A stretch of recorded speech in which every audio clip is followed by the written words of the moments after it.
And you wanted Sentimental Journey, right? Yeah. Fine. That's what he picked. 90% of the people out there don't know who does. 7:30 on a Friday morning, and Doris Day with Sentimental Journey, opening up the first federal money program with Dick Belcher. Good morning, sir. How are you? I'm 96%. Well, that's good, because I think she was about 96% most of her life. Yeah. She passed away this week, of course. Yes. And, Age 97.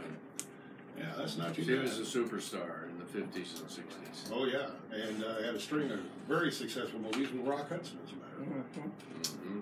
So, yeah. What was her most famous movie? Glass Bottom Boat, probably. Something about a pillow. Pillow Talk. Oh, yeah, Pillow Talk. I completely forgot about Pillow Talk. Okay. Well, thank you, Maren, for the introduction. We're going to have a great program this morning. I think so. I see a lot of fine-looking people in the studio. Yeah, They just look like they have very good character and upright personalities. Of course, this guy next to you, he looks like he listens to rock and roll. Yeah, maybe a little bit. Okay, Tanner's in charge of weather for this weekend, and you got to get good weather for tonight for the. Look on his face. All right. That look on your face is great. I got Tom's job this week now. He's usually in charge of the weather. Here, Tanner, hold a nuclear football. I see De Blasio running for president. He's the mayor of New York. That's 22 now. Yeah. I think it's 24. I think all it is. Democrats? I think we've matched the number that started on the Republican side the last time. A fascinating journey, though. Okay. Initially 24. Maybe it's 25. I heard 24. Well, anyway. You probably know better. Okay, we're going to have the sheriff on later on, and so we got a little trivia about the Fulton County Jail. Okay. It was built from 1983 to 1985, the one that we have now, and it opened in 1985. When was the previous jail built? Was it 1893, 1903, 1913? All right, Tanner, give us some sports. Yeah, I'd be happy to. Got a lot of local sports to catch up on here. First off, congratulations to the Rochester boys baseball team. They clinched a share of the Three Rivers Conference title, which is exciting. They've had a really good year. Sectionals are coming up, which I believe they play Wabash. They were one of just 2 or 3 teams to beat Wabash this year, so that'll be an exciting rematch. Had girls and boys track sectionals this week. I got a few names here who have advanced to the regionals. If I miss anybody, I definitely apologize. I have RHS's Mallory Hyatt and Madeline Calloway advanced to regionals in the 3,200 meter. Tiffany Valley had a 4x400 relay team that got second in the sectional, so they'll be advancing to regionals. On the boys' side, Tiffany Valley Dawson Parker got second in the high jump as a freshman, so he'll be going on to regionals. What's that? He went 6 feet. That's really impressive. And then Rochester had a handful of kids. They had a 4x800 relay team. Eli Seward, Peyton Hyatt, and Will Fong. And am I missing anybody else there? Do you know? On the 4x8? Or just overall that got out? Oh, yeah, Jerry Plummer did get out. In the pole vault. Okay. I saw he tied for second, but okay. So, yeah, top 3 though. And he went 11 feet, I believe, yes, in the pole vault, so good for him. He's been injured, and that's the first time he's probably cleared a height in 2.5 weeks. Wow, good for him. That's a good accomplishment. So congratulations to all of those moving on to regionals, continuing their great seasons. I got a couple national stories here. John Beeline, who had been the Michigan Wolverine college basketball coach for the past 12 years, he's leaving to go to the NBA and coach the Cleveland Cavaliers. Not really sure why, I guess, but it might be money related. It might be he just doesn't like the direction college basketball's heading in right now. He is 66 years old. Maybe he just wants one more challenge before he retires. But it helps out the other Big Ten schools out, kind of like Purdue. So we'll take it. And speaking of the NBA, the New Orleans Pelicans won the NBA draft lottery for the sweepstakes for Zion Williamson. So if he decides not to go back to college, which I don't think he will be a Pelican. And lastly, the PGA Championship, the second of the 4 big golf majors, started yesterday. Brooks Koepka is out in the lead, shooting a course record 63 yesterday, so 7 under par.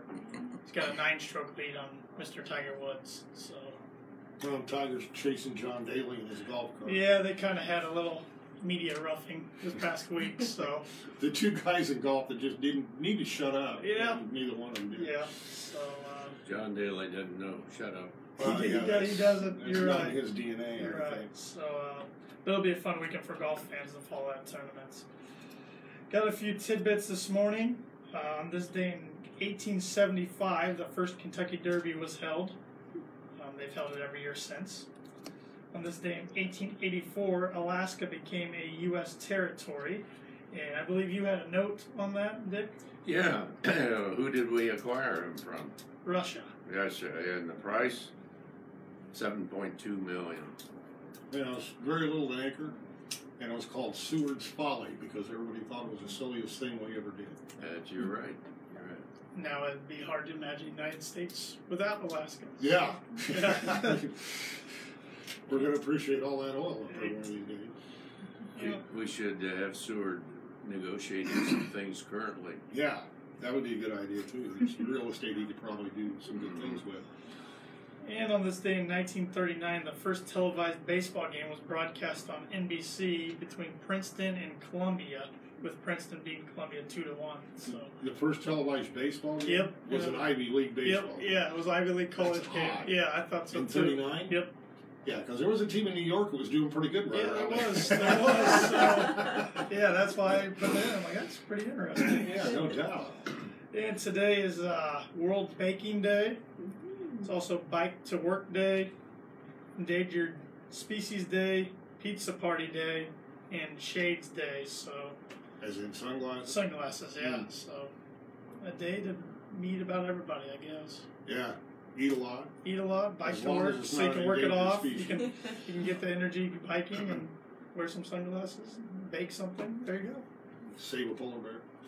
Sure. You covered everything there in the dinner. Thank you. Try Yeah, to. okay. So, Rochester Scioto's I chapter is holding a Nelson Porta Pit fundraiser tomorrow at Miller Service Center at 1701 Main Street in Rochester from 10 a.m. to 2 p.m. Kroger Relay for Life team is having a walking taco fundraiser from 10 to 4 tomorrow at Kroger's. That's Saturday at Kroger's. There is a brain cancer awareness 5K run, 1 mile walk at 12 Mile Fire Station being held tomorrow. Registration is at 8 a.m. and the race starts at 9 a.m. All proceeds go to the Purdue University Cancer Research Foundation. Akron Lions Club last fish fry of the season is tomorrow from 4 to 6 at the Akron Community Center. $9 a pound. That's an indication of inflation, huh? $9 a pound for dead fish. Akron Lions Club we did that. Woodlawn Foundation is looking for supporters for their annual golf tournament on June the 20th. Sponsorship levels vary from $250 to $1,500. Contact Deb Paxson if interested for more information at the hospital. Deb can get you signed up there. I would encourage you to take a look at that. It's a fun you can play in the morning or afternoon. It's a good fundraiser for the hospital foundation. Well, some milestones. I'm sad to report that Carleen Snipes passed away last night. Carleen and I worked together for 40 years at different things, and she had a great life, and our condolences to her family. Some flowers to the Fulton County Women's Giving Circle for donating a total of $7,000 for 4 organizations. $3,000 to the Times Theater Group, $2,000 to the Neiman House. Okay, is that right? Is it Beeman House? Beeman, yeah. Beeman House, $1,000 to Riddle Elementary and $1,000 to the Kiwanis Union Township Public Library. Also, so we need to give some flowers to Gary Millinger and Jim Strader. They are the Martin Hotel hotel keepers. If you've been out to the hospital, they have some Martin houses up And they doubled the capacity this week by putting in another inn. So, congratulations to them. Okay, let's look at some money news. The Dow yesterday was up 214. Expected futures this morning are down a little, but it's topsy-turvy. Clapper Girl baking powder. Did you ever hear of that? I think I've heard of it, yeah. Yeah, well, it's the Hellman family. That's where they made their money in Terre Haute. And they sold it this week. Oh. They're going to concentrate on racing. Walmart had the best quarter in 9 years. Yeah, I heard that. What's the reason for that? Best quarter in 9 years? Yes. Well, they're getting more familiar with online yeah, that's probably a big orders, part of it, I would guess. and Amazon is making them straighten up and fly right. Yeah. So, good Didn't competition. they just is start a good. delivery service this quarter? Yeah. That's what I thought. Macy's had a good quarter also. That's another down and outer. Treasury bills at 2.4% yesterday. That's pretty flat for the week. Farming is progressing, and the farmers were able to get into the fields a little bit this week. And of course, we got a little rain last night.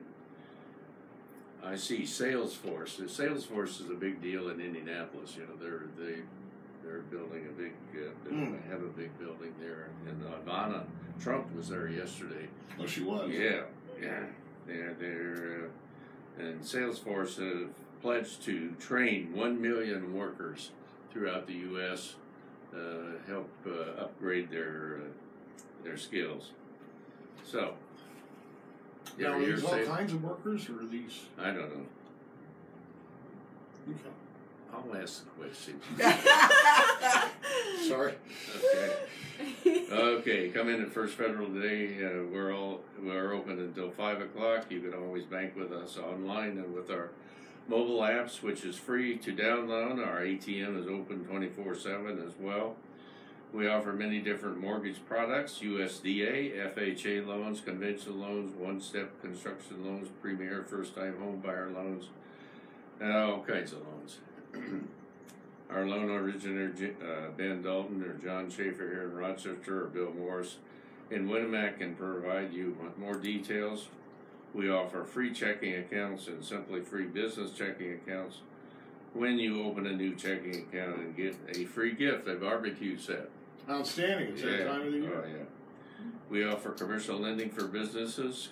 Contact Lindy Breeden for more information. We also offer financial services. Contact Mark Bubaugh or Brian Bell today for more information on that. Like us on Facebook. Follow us on Twitter and Instagram. Borrowers must meet underwriting guidelines. We are members of the FDIC and an equal housing lender, and our NMLS numbers 3999 or 27. Okay, we're legal now.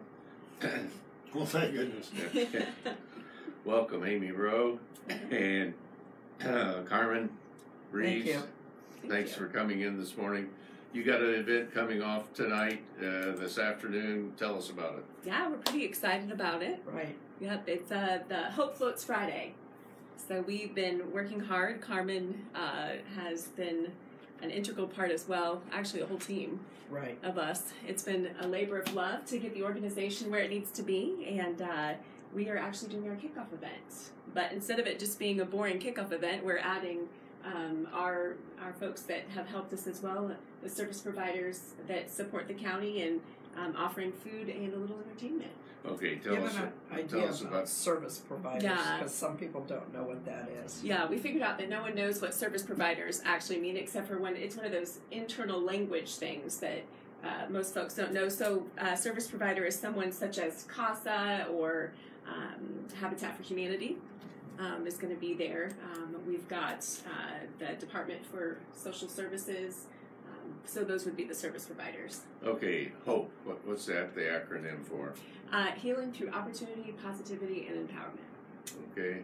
All right, give me the background. What motivated you guys to get involved? I'm getting in trouble. HOPE came about. It was a journey, multiple conversations, starting with when I was at the chamber, and we had a group of individuals, Jason C., and Jana Vance, Letitia Timmel, Betsy Hines, trying to think of everybody that was part of that conversation. Many people. We were talking about what would it look like if, and Brian Johnson, what would it look like if all of the service providers and faith community came together and attempted to tackle problems that were plaguing Fulton County. And so January 2017, you were there, weren't you, at that meeting? So January 2017, we all came together in a room and decided to start tackling those and move towards a journey of creating hope. But it was a long journey, and we'd have to be here all day to actually tell you every single step. But it started in January of 2017. Tell them let's go through the 3 focuses. Yeah, so we've got 3 committees. So on that date, actually, Father Mike was the one that was the smartest in the room. Father Mike actually, we spoke about what would it look like if we collected our efforts, and if we collected our efforts, what should we actually focus on? And the 3 committees that came out of that, Father Mike was the one that suggested, was poverty, substance use and mental health, and youth and family. And actually, Sheriff Sailors, who's sitting here, he's one of the leads on the substance use and mental health, so he's going to talk about some of the projects that they've been working on as well. And he's also on our board. We couldn't do it without him. Okay, so give us the details for tonight. What time does it start? What are you going to have? Yeah. And why should people come? Well, it's going to start at 5:30. So right about supper time, we'll be out there. There'll be handcrafted pizzas, and one of the things that we felt like was very essential for folks who, for the folks that we serve, would have affordable pizzas. So for, I think, 10-inch pizza, it's $3, and then for a child's pizza, it's $1. And then we'll have the root beer floats, and entertainment starts at 5:30.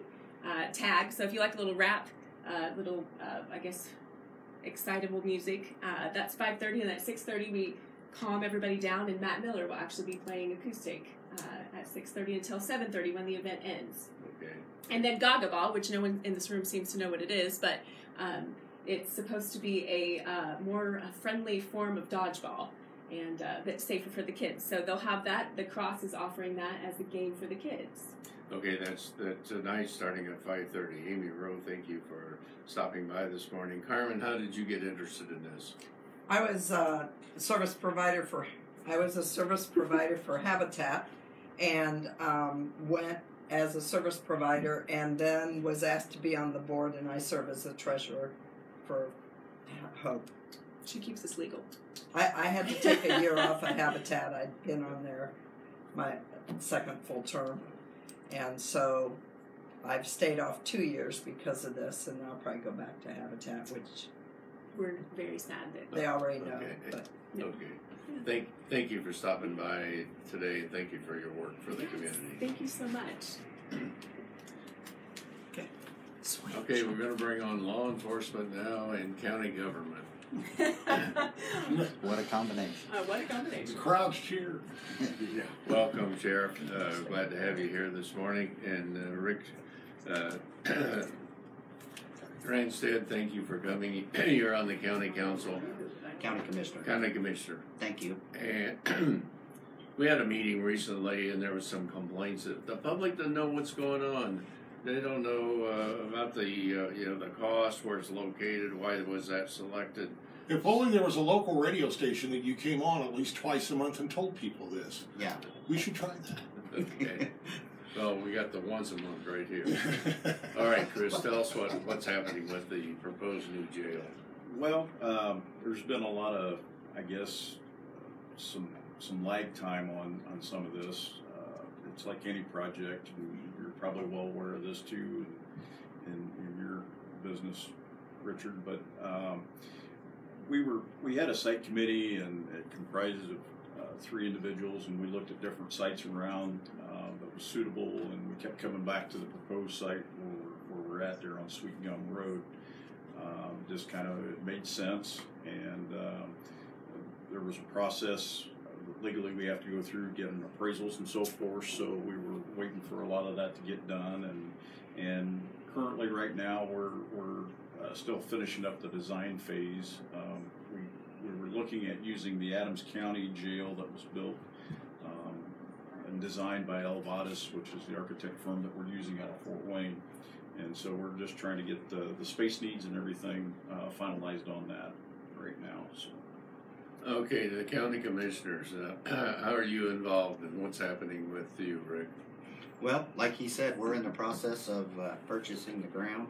We've got the appraisals in. It's just a matter of going to the council and asking for their blessing and carrying on. And you're buying about 15 acres? About 15 and a half acres. At 20,000 an acre. At $20,000 an acre. Yeah, that's out on Sweet Gum between 14 and the bypass. So we thought it was a good possibility. We've looked at a lot. There's been a lot of talk. The city offered us a piece of property out there, and we appreciate it. We looked at it, thought it needed some dirt work, and when you get into dirt work, we didn't know what it was going to cost and what it was all going to pertain. So we got looking at this property, and it's got access to city water and sewage, which that's a pretty much a must for a jail, and thought it was a good flat location. Sheriff, I hear all the time, what are you going to do with the old jail? Chris, what are you going to do with the old jail? Well, there's a lot of discussion on that, and if you recall back when we first started all this, we had a feasibility study done, and we found that we were out of space. Obviously, we have a lot of infrastructural issues we were dealing with because of the age. Anything we do to that, everything that we were grandfathered over the last 35 years, we have to bring up to code. And when DLZ was the one that had done the feasibility study, they were talking 12 to 14 million. Am I correct on that, Rick? That's somewhere in that ballpark. To just bring everything up to code, and we were actually looking at adding a few beds at that point. But the problem we run into, we were landlocked, so that facilitated the looking at building the new jail. And of course, then we came under the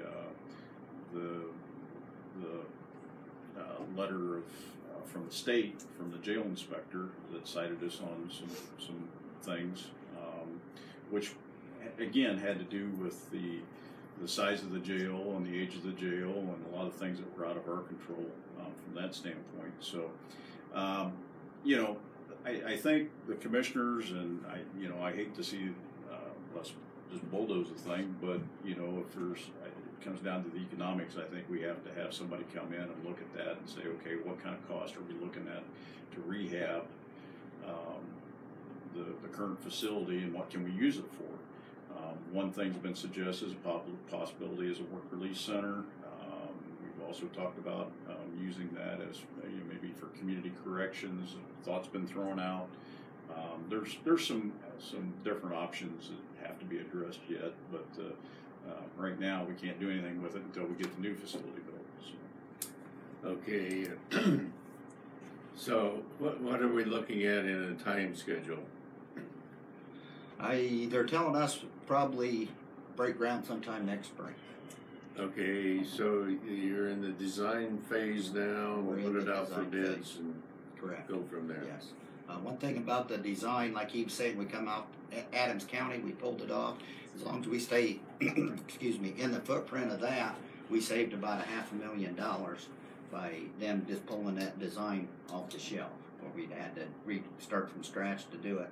So that's the reason why we went with that design, and we liked it. We went and seen it. So. Is that the one that's a modular design that you can add to or take from? It's Baron, what it's designed to do. It's not a modular design, if you will. I mean, yes and no. I mean, you're going to have pretty much the confined area or the secured area will be a steel structure, and they put the cells in that way, which cuts down on the construction cost there. They're manufactured off-site, shipped in, versus a brick and mortar.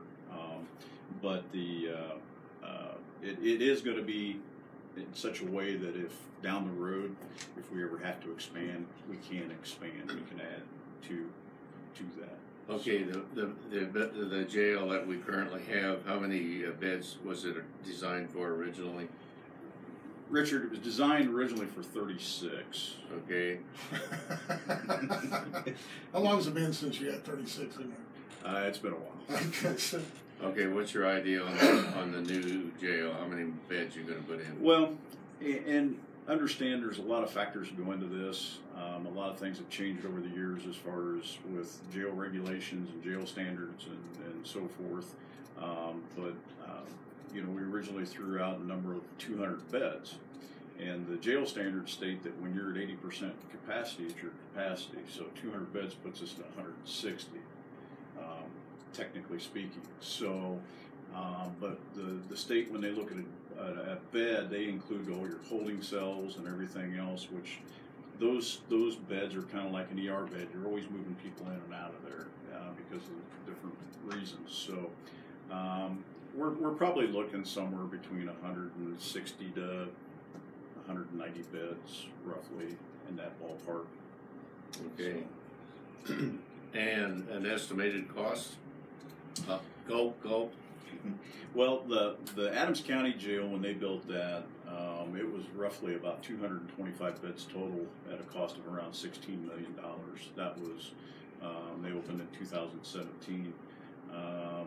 We're told that the construction cost have increased a little bit, but I'm still estimating somewhere between the $80,000 to $84,000 a bed, which would roughly put us, you know, if quick math, 200 beds, you're talking 16 to $17 million per construction cost. Plus land, plus roads. Land. There's soft costs. Soft costs. Add 20-25% onto that for your soft costs. So overall, we could be looking somewhere in the 21 million range, but what we would actually have to bond or borrow for at that point in time, I'm thinking we're probably looking a little less than that. So. Chris Sailors, Fulton County Sheriff, and Rick Ranstead, County Commissioner. Thank you for the work that you guys have done, and if people out there that think that you guys just came up with these out of the blue, you guys have been working on this for months and not years, and the one thing that we need to emphasize with the old jail, it's just not up to code. Anything that you would do there, you have to bring up to code, and it costs a lot of money. It does. It's got a lot of issues over there. And that's not just the case of bringing it up to code to be a jail, right? I mean, if you wanted to put classrooms in there, you wanted to use it for another purpose, you'd still have to do work to the building. Am I correct? That is correct. Thank you for stopping by this morning. Our trivia was in reference to the jail. What year was the jail before this jail built? Was it 1893, 1903, or 1913? You got an idea on that? Yeah, I'm going to say 1893. You're exactly right. And it's the corner of 8th and Madison. Little trivia about the jail over here. I'm not very proud of this, but First Federal had their very first sheriff sale that we ever had in that jail. And Rich McLaughlin, who was sheriff at that time, he says, this is our first also in this new jail. So Yeah. 2 firsts right there. Yeah. Thank you for stopping by this morning. Thanks for having us. Let's get this quote from Doris Day. All right. She says, any girl can look glamorous, just stand there and look stupid.